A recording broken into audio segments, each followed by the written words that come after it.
Today, I'm driving 150 kilometres southwest down to Wanaka. But along the way, I'll be stopping in the tiny town of Omarama, which has found a novel way to exploit the unique geography of the Mackenzie Basin. We're in a great flat plain now, but I'd really like to get up and have a look at it from above, because these mountains create a wind called the arch. It's a föhn wind.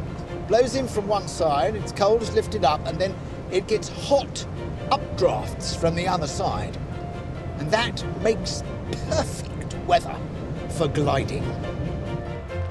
This is the unofficial gliding capital of the Southern Hemisphere, and I'm taking off with Gavin, a man who has over 50 years of experience in this gentle art. Okay, I'm going to sit here. Yep. One hand here. Yep. One hand here. Yep. There you go. No, it's a bit. You can stand on the seat, no problem. In you get. Now lower yourself all the way down.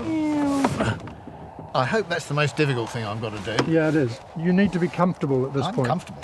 Right? I'm lovely. Now, there's only one thing that you can do that will really, really annoy me. Okay. And that's throw up everywhere. All right, well, I'll try and avoid that. Okay, if you're going to throw up, that's a throw up bag.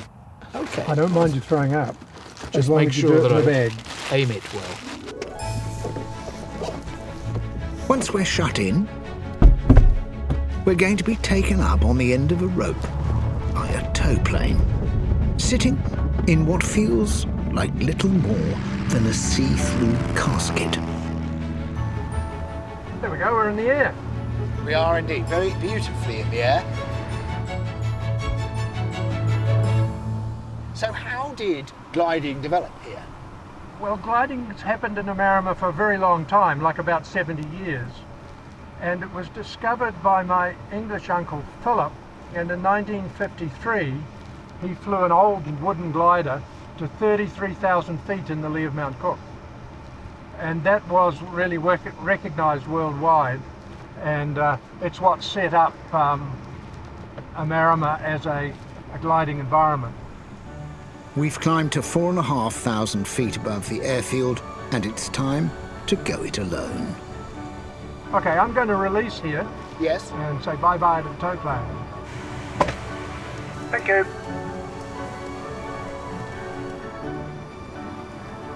This is sumptuous country. New Zealand has a storied history in gliding. It's produced 2 world champions, and the world distance record was set from this very airfield in 2009, when Kiwi pilot Terry Delore flew 2,500 kilometres to the central North Island and back again in a single flight. That's the magic beeper that tells us whether we're going up or down or not. The more excited the beeps are, the faster we're going up. And if they're silent, then we're either gliding level or going down slightly. And we're in a sort of bowl in the mountains, aren't we? Correct. It's called the Mackenzie country. Who was Mackenzie? Mackenzie was a sheep stealer in the 1850s, stealing sheep from the plains and bringing them up here to hide them.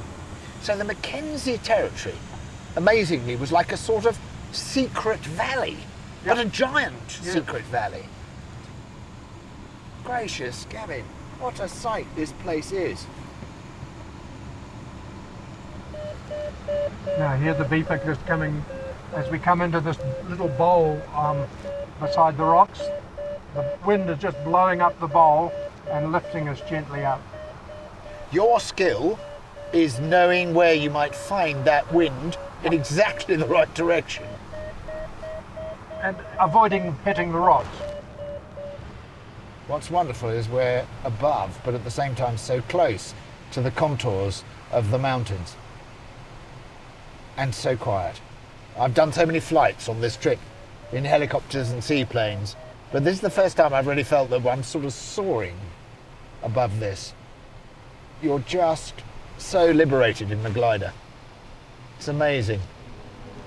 Quebec, Quebec, do you read Dan? Yes, going, we're reading it. Okay, we're Little Bend, 4,000 feet, coming back towards Amarama. Okay, copy that. Gavin starts descending towards the airfield. It's disappointing the flight is coming to an end, but at least I haven't needed my sick bag. We do seem to be coming in quite hot, though. We're just on the north side of the airfield, 3,500 feet, and shortly to commence a loop. A loop? Can we possibly loop the loop with no engine? The cockpit is soon humming with an unnerving whistle. Yeah, here we go. And over the top. Oh, go well.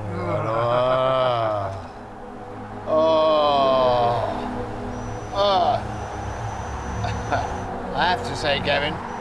Enough? No. I just have to say I didn't expect we'd be doing aerobatics in a glider. Well, here comes another one. Oh, no.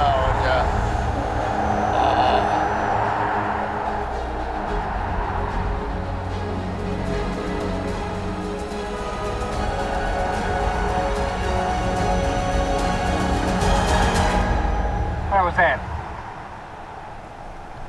Are you speechless? No, I'm not speaking. I'm sure the power of speech is going to return to me just a few seconds.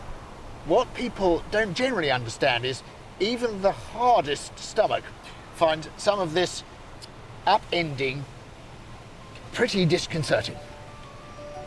I had an omelette for my breakfast and I'm just checking out where that is at the moment.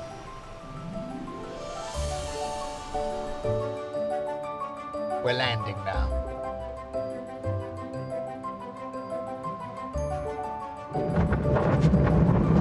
It's a bit like coming into land in a go-kart. Amazing. There we go. Thank you.